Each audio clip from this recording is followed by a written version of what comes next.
नमस्कार, बहुत स्वागत है आपका। मैं हूं आपके साथ सुमित शर्मा और सबसे पहले हम बात करेंगे मानसून की। मध्य प्रदेश में 9 से ज्यादा जिलों में भारी बारिश को लेकर अलर्ट जारी किया गया है। ऑरेंज अलर्ट जारी किया गया है। भोपाल में कल से रुक रुक कर तेज बारिश हो रही है। नर्मदापुरम संभाग के जिलों और छिंदवाड़ा, सिवनी, मंडला, बालाघाट, खरगोन, खंडवा, बड़वानी, अलीराजपुर, झाबुआ और धार जिलों में भारी बारिश का ऑरेंज अलर्ट है। वहीं शहडोल संभाग के अलावा कटनी, दमोह, सागर, भोपाल, रायसेन, सीहोर जिलों में भारी बारिश का ऑरेंज अलर्ट जारी किया है। कई जिलों में आकाशीय बिजली की भी आशंका है।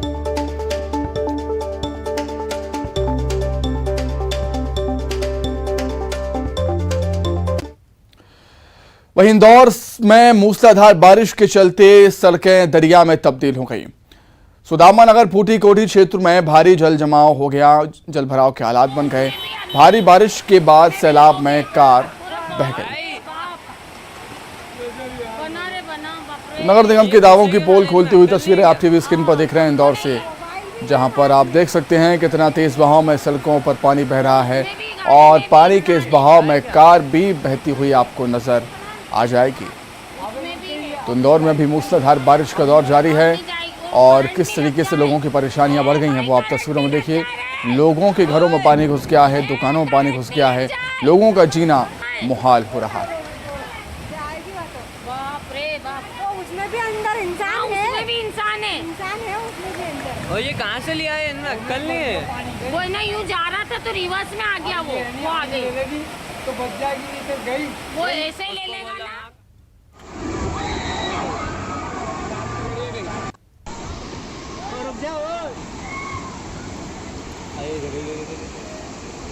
तो इंदौर में भी भारी बारिश के चलते जल भराव के हालात बन गए। ये तस्वीरें साफ बयां करती है कि किस तरीके से निगम के दावों की पोल खुली है। बिजली का बोर्ड नहीं तोड़ दो ये। बारिश से पहले तमाम दावे किए जाते हैं कि ऐसे हालात नहीं बनेंगे, लेकिन हर साल यूं ही हालात, ऐसे ही हालात हमें देखने को मिलते हैं। और मध्य प्रदेश के अधिकांश जिलों में भारी बारिश का दौर इस समय जारी है। मौसम विभाग का ये कहना है कि 5 सिस्टम एक साथ एक्टिव हैं और कई जिलों के लिए ऑरेंज अलर्ट जारी किया है मौसम विभाग ने। वहीं इंदौर में भी, मालवा निमाड़ अंचल में भी भारी बारिश का दौर चल रहा है और यहां भी ऑरेंज अलर्ट है। मौसम विभाग की तरफ से ऑरेंज अलर्ट यहां भी जारी किया गया है। किस तरीके से लोगों की परेशानियां बढ़ी हैं वो तस्वीरों में आप देख सकते हैं। सड़कों पर ऐसा पानी जैसे कि कोई नदी हो। सड़कें दरिया में तब्दील हो गई हैं। सड़कों पर सैलाब आप देख सकते हैं और इस सैलाब में बहती कार को भी देखिए। कितना तेज फ्लो में पानी बह रहा है सड़कों पर। अंदाजा लगा सकते हैं आप कि निचले इलाकों में क्या हालात बन रहे होंगे। लोगों के घरों में पानी घुस गया, लोग काफ़ी परेशान, जीना मुश्किल लोगों का हो रहा है। मध्य प्रदेश के अधिकांश हिस्सों में भारी बारिश का दौर लगातार जारी है। सुनो, ऊपर चढ़ो, ऊपर चढ़ जाओ। अरे इधर आ जाओ, ऊपर आ जाओ, ऊपर आ जाओ। तो मानसून ने एक लंबा ब्रेक लिया और लंबे ब्रेक के बाद जब मानसून दोबारा लौटा है तो इस तरीके से आफत लेकर आया है। तस्वीरें साफ बयां करती हैं। भारी बारिश का दौर अधिकांश हिस्सों में मध्य प्रदेश के लगातार जारी है। भोपाल, सीहोर, जबलपुर, इंदौर, उज्जैन, सागर, खरगोन, बड़वानी, खंडवा, हर जगह भारी बारिश का दौर चल रहा है।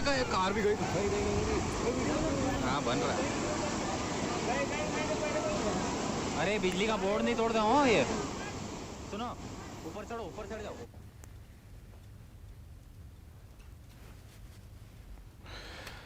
चलिए, क्या कुछ हालात हैं फिलहाल इंदौर के वो हम जानेंगे। इंदौर का रुख कर लेते हैं। हमारे साथ विकास सिंह चौहान जुड़ गए हैं। विकास, रेनकोट पहने आप नजर आ रहे हैं, छाता भी आपके हाथों में है। एक बार फिर से बारिश का दौर शुरू हो चुका है इंदौर में, क्या कुछ हालात वहां पर?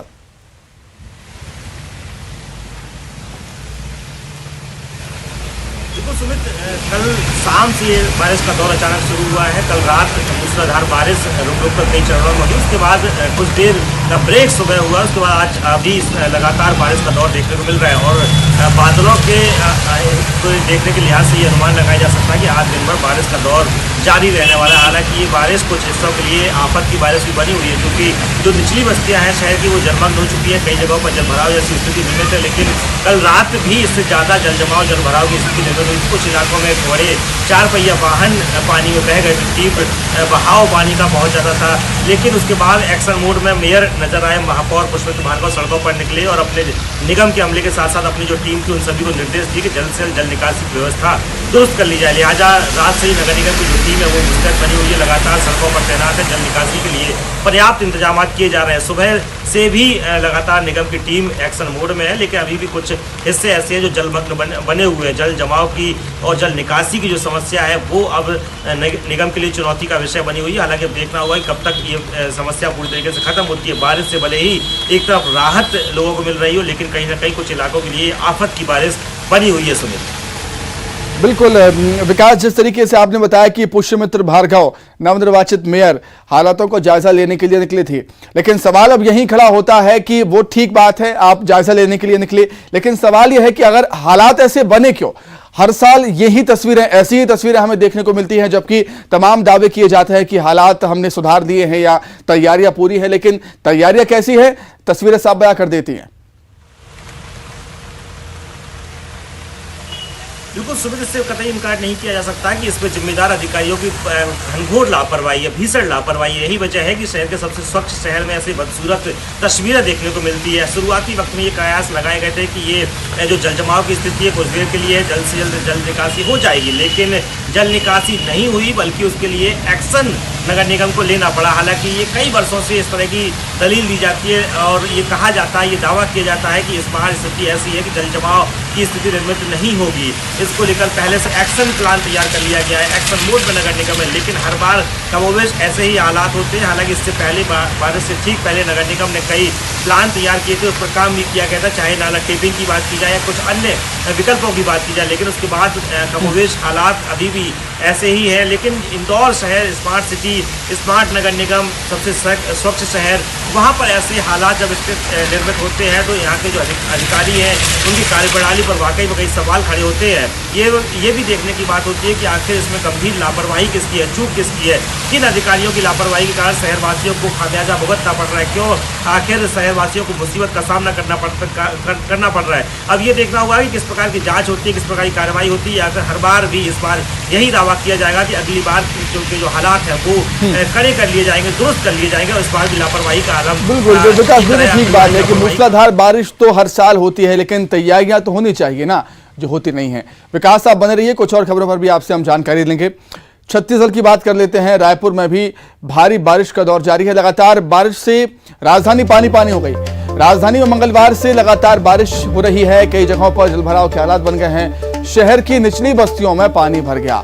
मौसम विभाग ने रेड अलर्ट जारी किया है बारिश को लेकर। प्रदेश के 3 संभाग के लिए अलर्ट जारी है। रायपुर, बिलासपुर और दुर्ग, यहां पर भारी बारिश का अलर्ट है। बस्तर संभाग में 2 दिनों से तो बारिश का दौर लगातार जारी ही है।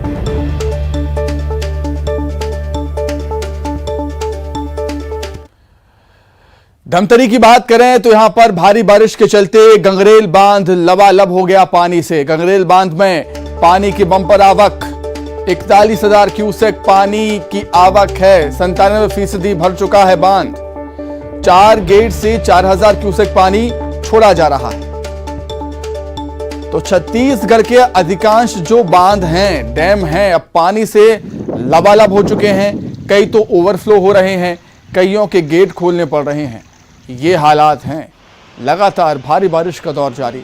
किसानों के लिए अच्छी खबर, लेकिन ज़्यादा बारिश भी कभी कभी किसानों की फसलें नष्ट कर देती है और ज़्यादा बारिश होने से लोगों की परेशानियां भी बढ़ जाती हैं।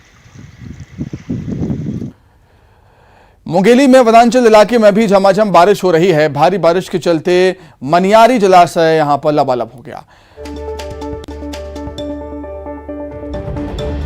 और बांध के वेस्ट वियर से पानी अब बहने लगा है।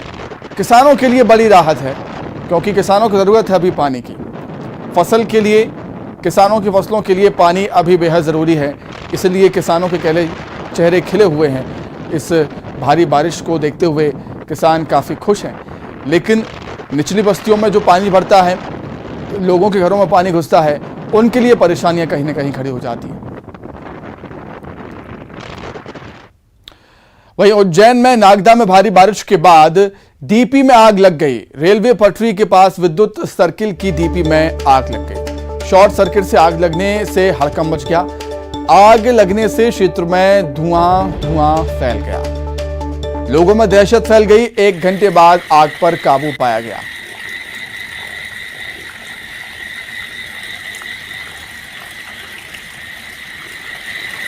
तो ज्यादा जानकारी के लिए सीधे विकास का रुख कर लेते हैं। विकास लगातार हमारे साथ जुड़े हुए हैं। विकास, हम लगातार देख रहे हैं कि मालवा निमाड़ में भारी बारिश का दौर जारी है और भारी बारिश के चलते ही शॉर्ट सर्किट की आशंका है जो डीपी में आग लगी। उज्जैन के समीप स्थित नागदा का ये पूरा घटनाक्रम है जहाँ विद्युत सर्कल की डीपी में अचानक आग लगी। हालांकि आग लगने के बाद वहाँ बड़ी मात्रा में धुआं देखने को मिला। यहाँ पे आवाज़ें भी सुनाई दी। गनीमत ये रही कि यहाँ जिस जगह ये घटना हुई उससे लगभग 250 मीटर की दूरी पर रहवासी क्षेत्र था, वहाँ तक ये आग और आग की लपटें नहीं पहुँची, नहीं तो ये बड़ी अनहोनी निकलकर सामने आ सकती थी। लिहाजा ये माना जा सकता है कि ये गनीमत ही रही। लेकिन ये संभावना जताई जा रही है कि शॉर्ट सर्किट की वजह से संभव ये आग लगी होगी। लेकिन अब जांच की बात है, कही जा रही है जांच के बाद स्थिति स्पष्ट होगी कि आखिर ये आग लगने के पीछे मूल वजह क्या थी। ठीक है विकास, बहुत शुक्रिया आपका तमाम जानकारी के लिए। हमारे साथ जुड़ने के लिए आपका बहुत धन्यवाद। चलिए अब आगे बढ़ते हैं। भोपाल से खबर है और खबर यह है कि आज सीएम शिवराज शिक्षक बनेंगे, टीचर बनेंगे। सीएम शिवराज मॉडल स्कूल में आज बच्चों की क्लास लेंगे। सुबह 10 बजे छात्र छात्राओं से रूबरू होंगे सीएम शिवराज, उनकी क्लास लेंगे और क्लास में तिरंगे का इतिहास पढ़ाया जाएगा। सीएम शिवराज बच्चों को तिरंगे का महत्व बताएंगे। रोचक तरीके से छात्रों को कहानी सुनाएंगे तिरंगे की। ध्वज फहराने की सावधानियों के बारे में भी चर्चा करेंगे सीएम शिवराज छात्र छात्राओं से।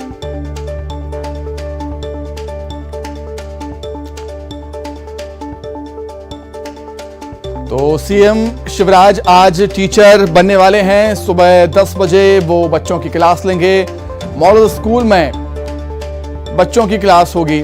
सीएम शिवराज 10 बजे छात्र छात्राओं से रूबरू होंगे और सीएम की क्लास में तिरंगे का महत्व बताया जाएगा। तिरंगे का इतिहास रोचक तरीके से बताया जाएगा और रोचक तरीके से ही तिरंगे की कहानी बच्चों को सुनाएंगे सीएम शिवराज। ज्यादा जानकारी के लिए सीधे हम भोपाल का रुख कर लेते हैं और कार्यक्रम स्थल पर मनोज हमारे साथ मौजूद हैं। मनोज, आजादी के अमृत महोत्सव और हर घर तिरंगा अभियान को सफल बनाने के लिए बीजेपी पूरी कोशिश कर रही है, खासतौर से सीएम शिवराज। कल हमने देखा बोट क्लब में किस तरीके से यहां पर तिरंगे का रैली निकाली गई और आज बच्चों को तिरंगे का महत्व बताने के लिए क्लास उनकी लेने वाले हैं सीएम।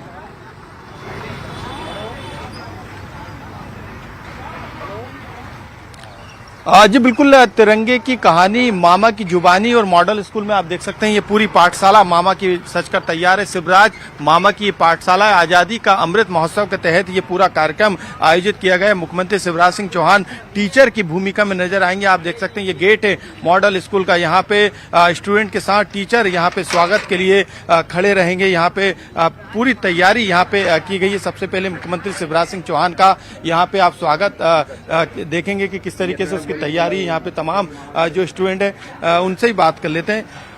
बेटा, आज मुख्यमंत्री शिवराज सिंह चौहान आ रहे हैं, आपको तिरंगे के बारे में बताएंगे। बताइए क्या सवाल कुछ रहेंगे आप लोग? जी मेरा ऐसा कोई सवाल नहीं है। बताइए, आप टीचर बनेंगे मुख्यमंत्री और मामा आपके हैं। Yes sir. यहाँ स्वागत करेंगे उनका ना? Yes sir. स्वागत के लिए यहाँ पे स्टूडेंट रहेंगे तो पूरा कार्यक्रम जो है वो स्टूडेंट का यही कारण है कि तमाम छात्र छात्राएं को अलग अलग जगहों पे जिम्मेदारी दी गई है। अंदर मैं दिखाना चाहूंगा कि अंदर जो है फूलों से इसे पूरा जो ऑडिटोरियम है उसे सजाया गया है। सामने की तरफ जो है शिवराज मामा की पाठशाला को लेके मंच तैयार है। यहाँ पे एक ब्लैक बोर्ड भी है जहाँ पर जो है मुख्यमंत्री शिवराज सिंह चौहान बच्चों को बोर्ड पर लिखकर भी बताएंगे। यानी यहाँ पे सीधे संवाद नहीं करेंगे बल्कि उनको बताएंगे तिरंगे की पाठशाला किस तरीके से रहेगी, उसको लेकर ये पूरी तैयारी है। तिरंगे के महत्व के बारे में बताएंगे, तिरंगे के इतिहास के बारे में बताएंगे। सामने जो है तमाम जो छात्र छात्राएं यहाँ पे बैठेंगी उनकी यहाँ पे व्यवस्था कर दी गई है। तो पूरी तैयारी है, बस इंतजार है मुख्यमंत्री शिवराज सिंह चौहान का। यहाँ पे तमाम स्टूडेंट मौजूद हैं, बात कर लेते हैं। यहाँ पे कुछ स्टूडेंट अभी यहाँ पे आकर खड़े हुए हैं। मुख्यमंत्री शिवराज सिंह चौहान यहाँ पे आने वाले हैं, क्या सवाल रहेंगे आप लोग के? तिरंगे के इतिहास के बारे में, तिरंगे के महत्व के बारे में बताएंगे आप? हाँ, वही तिरंगे के बारे में ही रहेंगे कि किस तरह उसका सम्मान करना है, क्यों हम उनका सम्मान करते हैं और हमारा तिरंगा कब सवाल रहेंगे आप? हाँ, सवाल और भी बच्चों के भी हैं, लेकिन उनकी तरफ से मैं ही पूछना चाहूँगा कि तिरंगा क्या बोलते हैं तिरंगे के बारे में, उसका इतिहास और कैसे क्या तिरंगा हमारा जो है वो 3 कलर का क्यों ही होता है, उसमें अशोक चक्र क्यों होता है, उसमें 28 डंडी ही क्यों होती है, यही सवाल है। बिल्कुल, आप देख सकते हैं कि मंच से लेके तमाम तैयारियां पूरी हो चुकी है। मुख्यमंत्री शिवराज सिंह चौहान का बस इंतजार है। स्टूडेंट जो है वो लगातार इस मॉडल स्कूल में पहुंच रहे हैं। ऊपर से लेकर नीचे तक जो है इस ऑडिटोरियम में जो छात्र छात्राएं उनके बैठने की यहाँ पर व्यवस्था की गई है। VIP से लेकर तमाम अलग अलग सीटिंग व्यवस्था यहाँ पे की गई है। मुख्यमंत्री शिवराज सिंह चौहान इसी मंच से जो है वो तिरंगे के महत्व, तिरंगे के इतिहास के बारे में यहाँ पर बताएंगे। तमाम टीचरों का जो स्टाफ है यहाँ पर मौजूद रहेगा। तो मुख्यमंत्री शिवराज सिंह चौहान की पाठशाला सजकर तैयार है। इंतजार है मुख्यमंत्री शिवराज सिंह चौहान का, जो कि यहाँ पर आके बच्चों को तिरंगे का पाठ पढ़ाएंगे। ठीक है मनोज, आप हमारे साथ बने रहिएगा, कुछ और खबरों पर भी हम आपसे जानकारी लेंगे। आगे बढ़ते हैं, राजधानी भोपाल से ही बड़ी खबर है। नेशनल हेराल्ड की 300 करोड़ रुपए की संपत्ति जब्त होगी। कोर्ट ने संपत्ति जब्त कराने पर रोक नहीं लगाई है। संपत्ति जब्त करने पर रोक नहीं लगाई है। प्रशासन संपत्ति जब्त करने की जल्दी कार्रवाई करेगा और जिन अधिकारियों के कार्यकाल में गड़बड़ी हुई उनकी भी जांच होगी।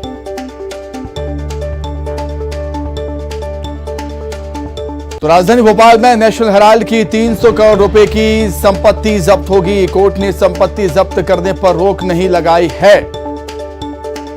प्रशासन संपत्ति जब्त करने की जल्द ही कार्रवाई करेगा।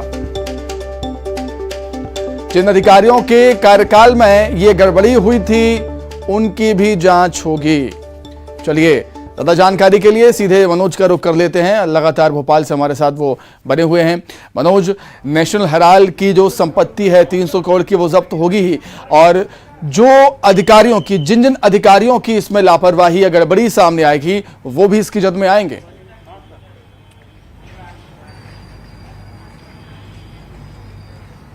जी बिल्कुल, सरकार की तरफ से स्पष्ट कर दिया गया था कि इस पूरी जमीन को लेके एक्शन लिया गया था। BDA ने लीज निरस्त करने का काम किया था। जिस पर्पज से और जिस उपयोग के लिए जमीन दी गई थी उसका व्यवसायीकरण कर दिया गया था। वहां पे मॉल बना दिए गए थे, अखबार का संचालन वहां पे नहीं हो रहा था। लेकिन ये पूरा मामला कोर्ट में है। लेकिन कोर्ट ने किसी तरीके का आदेश प्रशासन को नहीं दिया कि इस जमीन को सीज वो नहीं कर सकते। इसलिए अब इस एंगल पे और इस दिशा में जो है प्रशासन अब काम करने लगा। एक कार्य योजना, एक रूपरेखा तैयार करके अब इस 300 करोड़ की प्रॉपर्टी को जो है जब्त करने की कार्रवाई जो है वो शुरू कर दी है। अब किस रूप में ये कार्रवाई आगे बढ़ेगी, क्योंकि कोर्ट के आदेश और निर्देश का पालन भी करना है। कोर्ट में किस तरीके से प्रशासन अपना पक्ष रखेगा यह भी महत्वपूर्ण हो जाएगा। लेकिन अभी कोर्ट की तरफ से किसी भी तरीके के दिशा निर्देश संपत्ति को जब्त करने के संबंध में नहीं दिए गए, ना ही कोर्ट ने जब्त करने के लिए इनकार किया है। तो ऐसे में अब जो प्रशासन है वो एक कदम आगे बढ़ते हुए जो